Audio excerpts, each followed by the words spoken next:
Guys, என் wife கூட first time நான் train travel பண்ணிட்டு எங்கே போகிறேன்னா, குட் மார்னிங் கோயம்புத்தூர். ஆமாங்க, நாங்கள் கோயம்புத்தூர் வந்திருக்கோம். அதுவும் ஃபர்ஸ்ட் அன்னப்பூர்ணாவில் சாப்பிட வந்திருக்கோம். மார்னிங் இங்கே தான் பிரேக்ஃபாஸ்ட் சாப்பிடணும்னு சொல்லிட்டு நேற்று சென்னையில் வைத்த காய போட்டது தான்.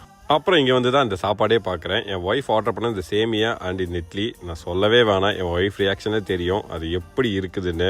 நான் எப்போ கோயம்புத்தூர் வந்தாலும் இங்கே நான் பிரேக்ஃபாஸ்ட் ஆர் லஞ்ச் சாப்பிடாம நான் போக மாட்டேன். ஏன்னா எனக்கு அந்தளவுக்கு ஒரு மோஸ்ட் ஃபேவரட் ஸ்பாட்னா அது அன்னப்பூர்ணா தான். வெஜ்ஜு தான் பட் இருந்தாலும் எனக்கு பிடிச்ச ஸ்பாட் இது. அண்ட் நெக்ஸ்ட் நான் வாங்கினது பிரேக்ஃபாஸ்ட் காம்போ. இதில் எல்லாமே வந்துடும். சரி, நான் எல்லாமே சாப்பிட்டு பார்த்து உங்களுக்கு ரிவ்யூ கொடுத்தா மாதிரி இருக்குமேன்னு சொல்லிட்டு இந்த காம்போ வாங்கினேன்.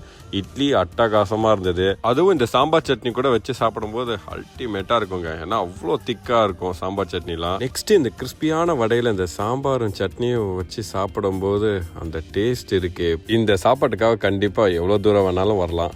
நெக்ஸ்ட் இந்த பொங்கலுங்க. இந்த பொங்கலோட இந்த சாம்பார் சட்னியை குழைச்சி சாப்பிட்ற உங்களுக்கு அந்த ஹேபிட் இருக்கா? எனக்கு சின்ன வயசுலேருந்தே இருக்குது. இது நான் இப்படி சாப்பிட்டாதான் அது ஒரு ஆத்ம திருப்தியாக இருக்கும் எனக்கு. அண்ட் இந்த காம்போவோட மசால் தோசையும் கொடுத்துருவாங்க. ஸோ அதையும் டேஸ்ட் பண்ணி சாப்பிட்டு பார்க்கும்போது நல்லாவும் இருந்துச்சு. இதுக்கு மேலே நான் பெருசாக ரிவ்யூ கொடுக்குறது. கோயம்புத்தூர் மக்களே அண்ட் வெளி மக்களே கண்டிப்பாக இங்கே வந்து நீங்கள் ட்ரை பண்ணி பாருங்கள். ஸோ அந்த அட்லாஸ் ஒரு காஃபி முடிச்சுட்டு அப்படியே கிளம்ப வேண்டியதான். இதுக்கப்புறம் நான் கோயம்புத்தூரில் எங்கெங்கெல்லாம் போகிறேன், என்னென்னலாம் பண்ணுறேன்னு பார்க்கணுன்னா என் பேஜை ஃபாலோ பண்ணிட்டு பாருங்கள். Peace out.